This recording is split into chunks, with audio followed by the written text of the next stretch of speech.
Salam sejahtera Malaysia, denyut nadi suara rakyat bergema di channel ini. Jangan lupa tekan butang subscribe, like dan share. Malaysia kita punya, cintai Malaysiaku, kita jaga kita.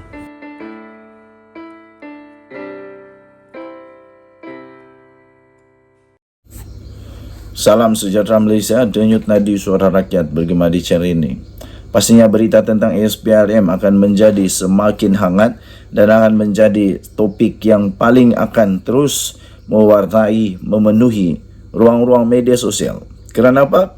Kerana ketegasan daripada Datuk Seri Anwar Ibrahim, kerajaan sekarang dan juga badan penguatkuasa ini yang tidak akan berkompromi dan untuk menjunjung titah Duli Yang Maha Mulia Seri Paduka Baginda yang di-Pertuan Agong.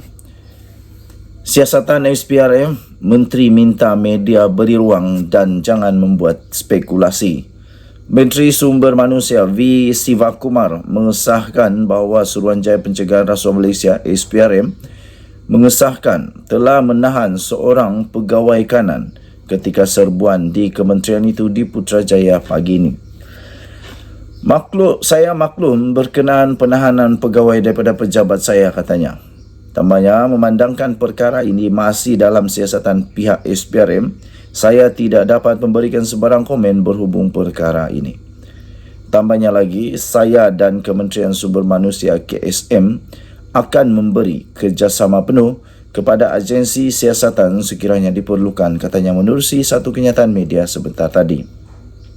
Terdahulu, Malaysia kini telah melaporkan bahawa SPRM telah menahan seorang pegawai kanan yang bertugas di Pejabat Menteri yang dikatakan merupakan bekas pemimpin pemuda DAP Perak.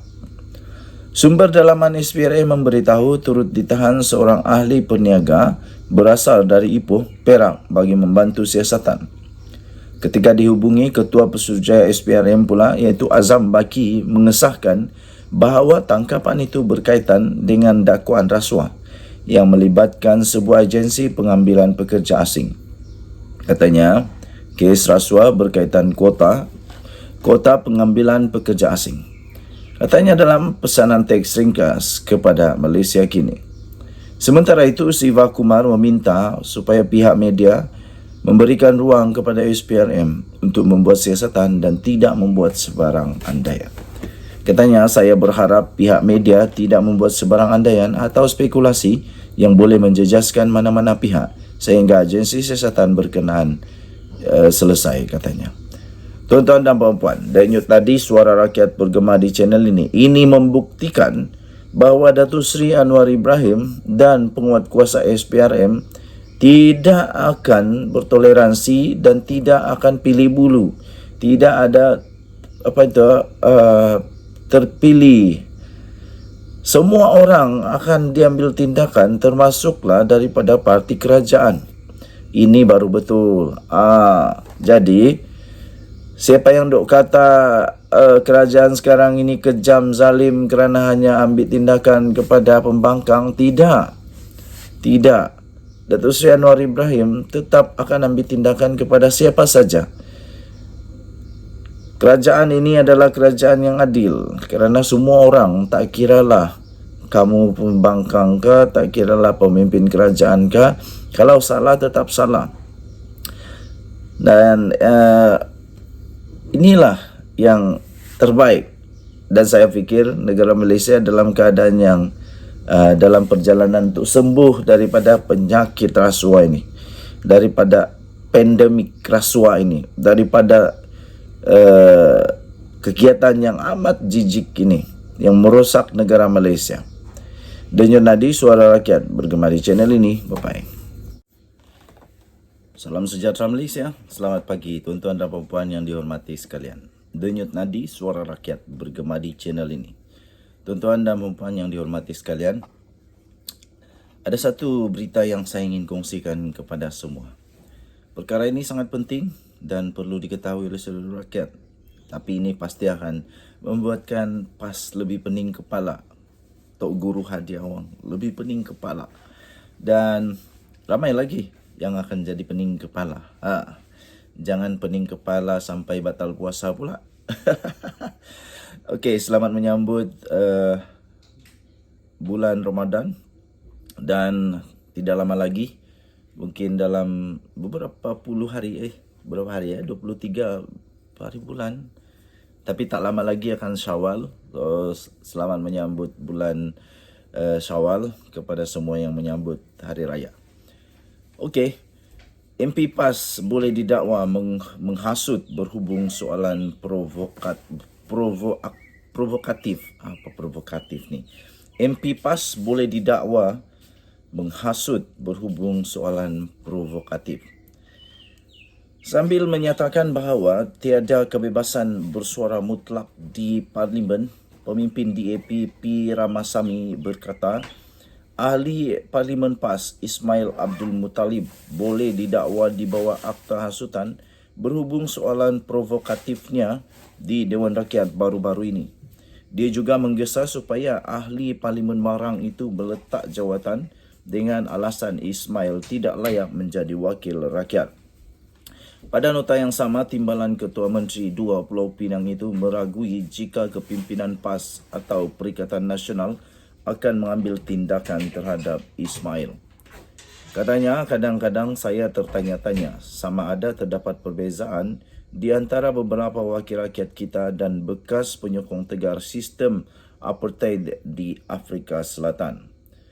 Katanya lagi, Ismail menyoal apakah benar kerajaan berhasrat untuk memberi pengiktirafan kepada rakyat yang lahir selepas merdeka tanpa mengira warna kulit. Mengapa kampung baru Cina masih dikekalkan meskipun masih wujud komunisme di tempat tersebut, dan jika kerajaan negeri DAP di Pulau Pinang mendesak supaya laungan azan di negeri itu diharamkan.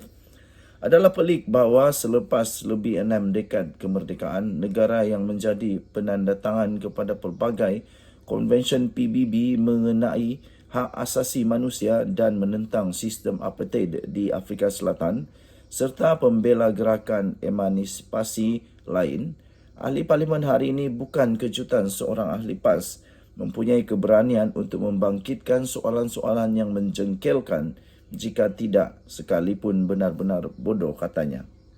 Semalam, Malaysia Kini melaporkan bahawa Ismail antara lain mengemukakan pertanyaan di Dewan Rakyat meminta kerajaan mewajarkan rasionalnya untuk mengiktiraf rakyat yang dilahirkan selepas merdeka di Malaysia tanpa mengira warna kulit. Ramasamy berkata kewarganegaraan bukan sains roket dan proses itu tidak melibatkan warna kulit. Bagaimanapun, warna kulit boleh menjadi kriteria penentuan kerakyatan di Malaysia. Bagaimana warna kulit boleh menjadi kriteria penentuan kerakyatan di Malaysia? Rakyat Malaysia tidak berkulit putih tetapi mempunyai pelbagai warna kulit yang berbeza, tambahnya. Sementara itu, Ismail turut mempersoalkan mengapa kampung baru Cina masih dikekalkan dan jika komunisme masih wujud di tempat tersebut. Menjawab soalan itu, Ramasamy berkata kampung baru itu ditubuhkan semasa darurat untuk menghentikan gangguan komunis terhadap penduduk kampung. Pemimpin DAP itu berkata bahawa banyak daripada kampung-kampung berkenaan telah berubah menjadi kawasan bandar yang berkembang maju dan untuk mencadangkan bahawa terdapat pengaruh komunis adalah tidak bijak. Justru Ramasamy berkata Ismail cuba meniupkan api perkauman untuk menghasut masyarakat Cina yang rajin dan bekerja keras itu. Jika dua soalan sebelum ini tidak cukup buruk, dakwaannya terhadap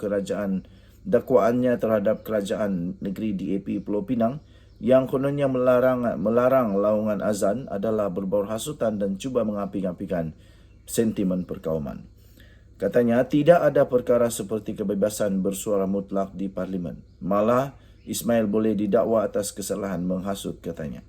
Walaupun Ismail tidak menyebut negeri mana yang dimaksudkan, maklumat palsu berhubung larangan pembesar suara masjid untuk azan di Pulau Pinang telah tersebar sejak sekurang-kurangnya 2011. Maklumat salah itu telah dibangkitkan berulang kali selama bertahun-tahun untuk menyerang pentadbiran negeri pimpinan DAP walaupun beberapa penjelasan telah dibuat. Larangan adalah terhadap penggunaan pembesar suara untuk bacaan ayat-ayat Al-Quran sebelum solat subuh dan bukannya terhadap laungan azan itu sendiri. Denyut Nadi Suara Rakyat bergema di channel ini. Bye-bye.